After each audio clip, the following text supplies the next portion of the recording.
बहुत समय पहले की बात है। एक छोटे से गांव में एक राजा था जिसका नाम था राजा विक्रम। राजा विक्रम ने अपने गांव को सुख शांति में बसा रखने का संकल्प किया था। गांव के पास ही एक बंजर वन था जिसे किसी ने देखा ही नहीं था, लेकिन राजा की तबीयत में कुछ अजीब हो रहा था जो डॉक्टर भी समझ नहीं पा रहे थे।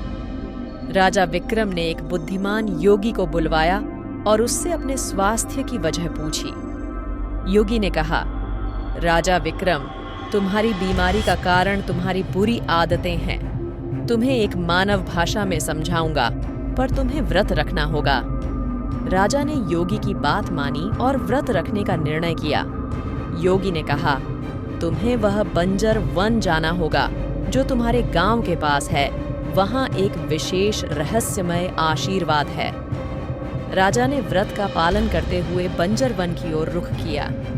जैसे ही वह वन में पहुंचा, वह आशीर्वाद से भरपूर माहौल में खुद को पाया। राजा विक्रम, तुम यहाँ पर एक अद्भुत चुनौती का सामना करेंगे। एक अद्भुत वृक्ष ने कहा, तुम्हें मुझसे मिलने के लिए 3 सवालों का जवाब देना होगा। राजा को उत्सुकता से भरा हुआ था और उसने 3 सवालों का उत्तर देने का निर्णय किया। पहला सवाल वृक्ष ने पूछा, वह क्या है जो हर किसी के पास है लेकिन हर किसी को यह मिलता नहीं? राजा ने सोचा और उत्तर दिया, वक्त। वृक्ष हंसते हुए बोला, तुम्हारा उत्तर सही है। दूसरा सवाल, कौन सी चीज है जो तुम्हारी जाति, रंग या आयु को नहीं देखती लेकिन इंसानों को मिलती है? राजा ने फिर से सोचा और कहा, मौत। वृक्ष ने अपनी बात मानी और तीसरा सवाल पूछा, क्या वह चीज है जो तुम खरीद सकते हो पर कभी बेच नहीं सकते? राजा ने थोड़ी देर सोचा और कहा, वह है आत्मा।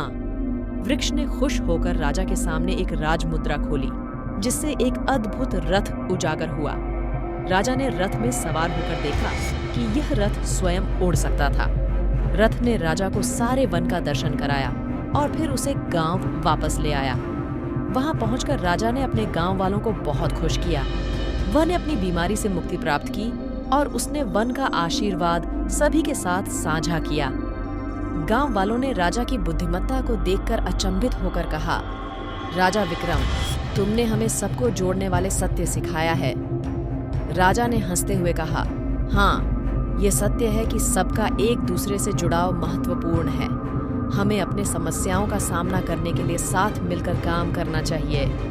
इस प्रकार राजा विक्रम ने अपने गांव को एकजुट किया और सभी को एक दूसरे का साथ देने के लिए प्रेरित किया।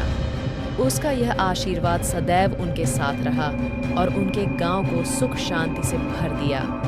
राजा विक्रम ने सबको यह सिखाया कि सच्चे राजा वह हैं जो अपने प्रजा के साथ हृदय से जुड़े रहते हैं और सभी को एक साथ लेकर चलते हैं। इस अद्भुत कहानी ने सभी को एक दूसरे के प्रति समर्पित करने का सबक सिखाया